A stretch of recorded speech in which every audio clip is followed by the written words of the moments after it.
Hi guys, welcome back. In today's video, we are talking about what life was really like as Wild West saloon girl. Enjoy the video. Women's roles in the Wild West remain somewhat limited. The women might accompany their families on migrations to the territories. Many of them depended on their male family members to hold down a job for financial support. Those who became saloon girls, however, occasionally had more options. There are a lot of modern misconceptions about Old West saloons and the saloon girl's occupation.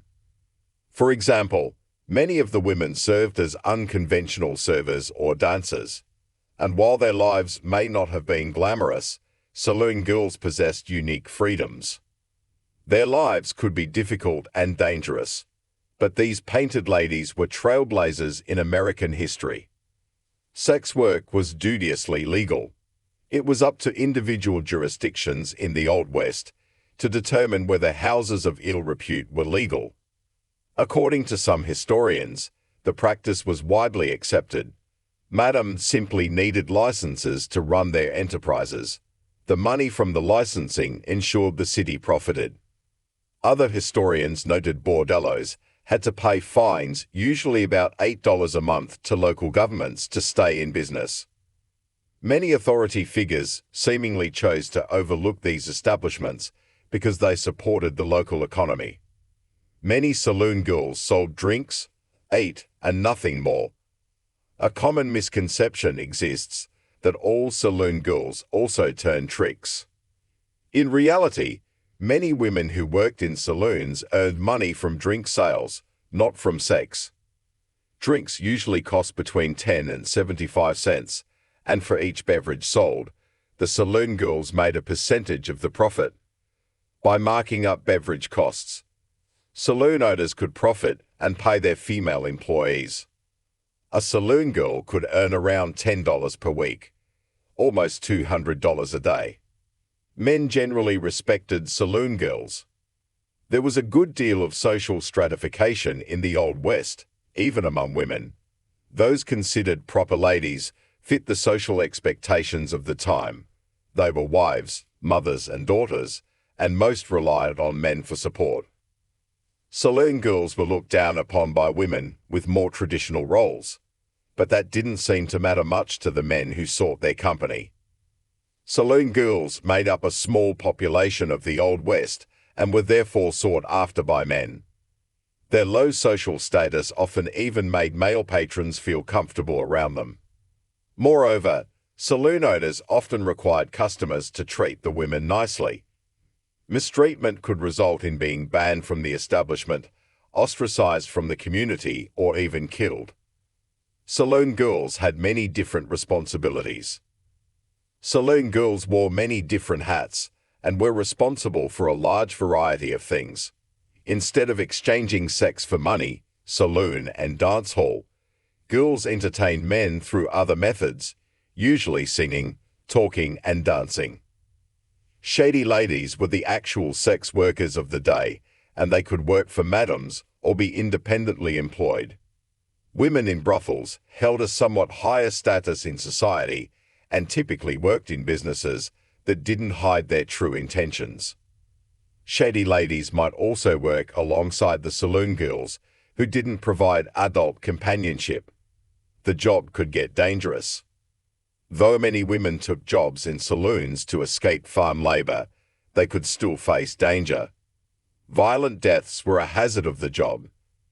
Men sometimes became possessive over the women or demanded more than the saloon worker wanted to give. According to one story, a saloon girl was beaten by a customer and called a derogatory term. She told people she could take the physical assault, but the insult hurt. Many were eventually considered too old for the job and often had nowhere to turn. Some died from suicide, sickness, or overdose. Saloon girls had a variety of nicknames. There were a high number of euphemisms for the saloon girls who sold adult experiences. Some people called the women sealing experts, soil doves, or horizontal employees. And because these women tended to wear eye-catching makeup, they might also be called painted ladies. Saloon employees were also known as ladies of the line or sporting women. These nicknames let people talk about the profession without really talking about it. Saloon girls made daring fashion choices. Though Victorian style, and thus the fashion of the Old West, was often ornate and complex, it was more demure than the trends of previous decades. Women in saloons hardly dressed prudish, though saloon girls were supposed to be flashy and entertaining. So their wardrobes reflected that, in spite of tradition, the ladies wore visible colourful petticoats. Their bright skirts and shorter hemlines caught the eye. Their dresses stopped at the knee or shin, although floor-length skirts or skirts with trains were typically more appropriate. Saloon girls' outfits also included visible garters and stockings, which were customarily considered underclothes. Men often purchased drinks for saloon girls. Saloon girls were expected to chat with, serve drinks to, and entertain the lonely men of the Wild West. Male patrons often tried to purchase drinks for the women who showed them attention, but saloon owners could hardly let their employees get drunk on the job. They didn't want to lose valuable sales, though, so bar owners sneakily replaced the drinks men ordered for saloon girls with tea or coloured water that resembled liquor. Saloon girls could then drink with every customer without getting drunk and continue making money from each sale. Dance hall. Girls were paid to dance with men. Dance halls began to appear in the region starting in 1849, offering many of the same appeals as saloons. Dance halls had additional booms, though dancing partners. Visitors could purchase a ticket for about $1. The tickets could be redeemed for dances with women employed by the business. The dancers made money from each ticket and earned a percentage of each drink they sold after the dance. Dancers, who were especially sought after, might make a great deal of money, more than a man might make in a month, with some 50 dancers per night. Owners feared losing their employees to customers. The saloon girl occupation offered many women of the era a relatively comfortable existence, but it wasn't necessarily a lifelong career. And with no shortage of bachelors trying to strike it rich in the Old West, many saloon girls sought to increase their fortune by getting married to one of these men, and their closeness with patrons gave them plenty of opportunities. To prevent the women from potentially falling in love and leaving the saloon or dance hall, saloon owners might limit the amount of time a male patron could spend with any particular woman.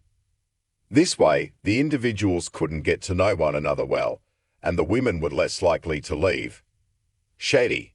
Ladies sometimes faced ostracism. Societal ideas about sexuality were rigid. In the 19th century, certain people believed adult intercourse was solely for procreation. So shady ladies or women who exchanged sex for money might be seen as detrimental to society. Sex work was sometimes one of the few options for women in the era, though. If they were widowed, for instance, shady ladies could still keep their families afloat, charging anywhere from $1 to $50 for sexual experiences. Sex work could take place in brothels or on the street. People might assume saloon girls worked under the noses of the local authorities. Sex work was a legitimate form of income in the Old West, though, and many communities were unincorporated territories without proper governance. Some historians suggest about 25% of the population participated in sex work, usually in brothels or parlor houses. The parlor houses advertised their services with hanging red lanterns and often included game rooms or dancing for those anticipating service. Women in these establishments were protected by bouncers, whereas women on the streets had to fend for themselves. Sometimes women who aged out of traditional desirability moved into small houses and continued to work for the madams who previously employed them. Men seriously outnumbered women in the Old West. Most settlers who moved to the West in the 1840s and 50s in pursuit of gold were men. Some women ventured west as mail-order brides, spouses, and daughters, but the men who moved west were typically unaccompanied bachelors. The gender demographics were utterly unbalanced.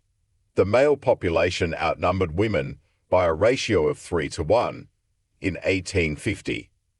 About 90% of the California settler population was male.